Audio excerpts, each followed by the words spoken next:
Kia ora, thanks very much for your interest in joining Predator Free Bay of Plenty.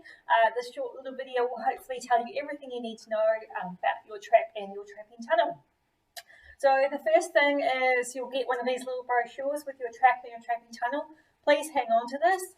This has got some information about the trap itself, the tunnel, tips and tricks to actually catching your rat and also your rats, hopefully, and how to actually go about logging your kills on the website. So just go to predatorfreebop.nz and follow the process on there to log any kills.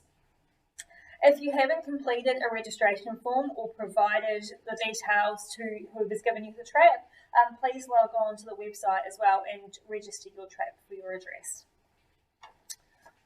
So hang on to that. That's going to tell you different things about baits, positioning of your trap, and also how to set your trap. There's also links on our website to actually setting the trap itself. So the other thing you're going to get is your tunnel, which looks like this one here. So you've got the human end to this end, which is access via pushing the nail out, and the rat is going to go on this end. A lot of people say to me, oh, but the hole's so small, the rat will never fit in. Rats are real clever little guys. They can fit anywhere where their heads can actually fit in. So this size hole here is perfect for a ship rat, which is our target species, while keeping out cats, dogs, and birds and other things that we don't want to actually go inside the tunnel. Some people do change the size of the hole, but it's not necessary to get a rat.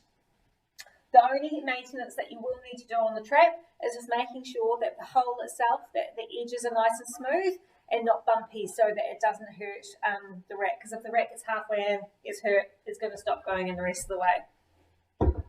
The other thing that you're going to get is a trap. Now your trap might look like one of these two here, or it could be a black or a grey version of this plastic trap. Doesn't matter, they're all for targeting rats. So the traps may look different, but they've all got the same basic components to it. They have a trigger plate, which is what the rat stands on to set the trap off. They have somewhere for the bait. They have springs, which is how they're controlled, and they have a kill bar, which does the hard work. The one thing to know is this wooden one has a lot more springs on it than this plastic one.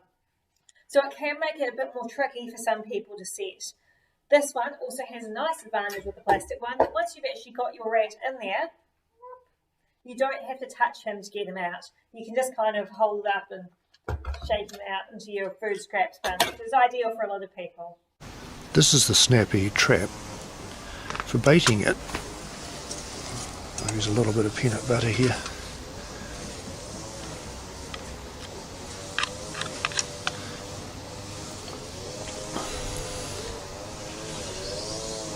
Just put it in there, and you can use anything.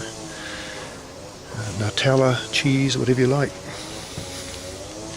Setting it, put your thumbs on the setting bar and pull it back until it clicks in, and you'll hear it click. There. So that's safe to put in the trapping cage. But if you need to release the trap, use the reverse. Get your thumbs on the setting bar, push the plate down and just gently release the bar over.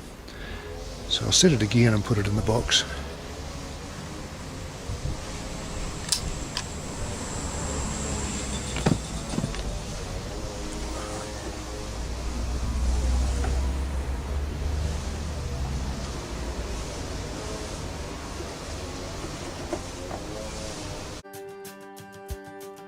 Release the armbar from the staple.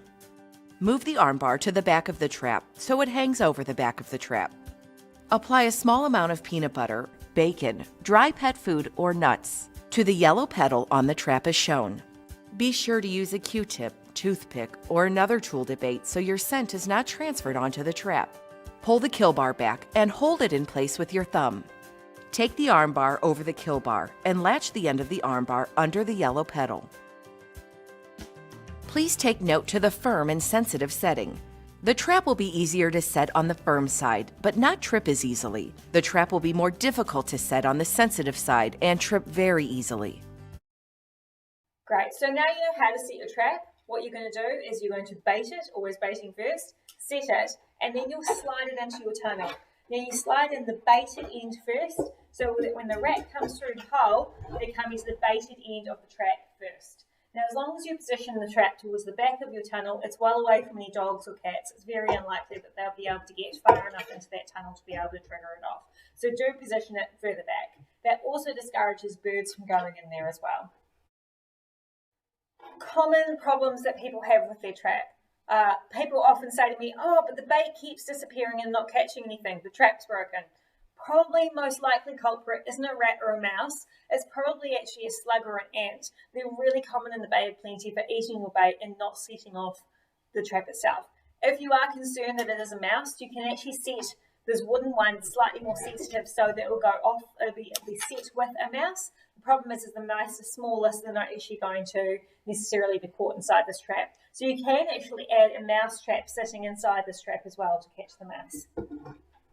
Other things that people complain about is not catching anything at all. Well, depending on the time of the year or even the year itself, you might not catch anything. In a standard year, I might catch between 8 to 10 rats in my urban backyard, but last year I only caught 2. So it really is dependent on the year. You can try moving it to a different spot. You can try a different bait. You can try all sorts of different tips and tricks on our website. If you do catch something, please don't forget to jump on our website and let us know. Knowing where rats and other pests are being caught can help us build a picture of what's going on in the region so we can target our efforts and make sure that we're giving our birds the best possible outcome. Once again, thank you so much for joining the battle for our native birds and signing up to catch some rats. If you haven't already, please tell your friends, your neighbours, your whānau, anyone around you who might be interested. If you've got a neighbour who you don't think will be able to check their trap, how about encouraging them to sign up and then volunteering to check their trap for them? We really appreciate the effort, and together we'll be able to make predator-free Bay of Plenty a reality.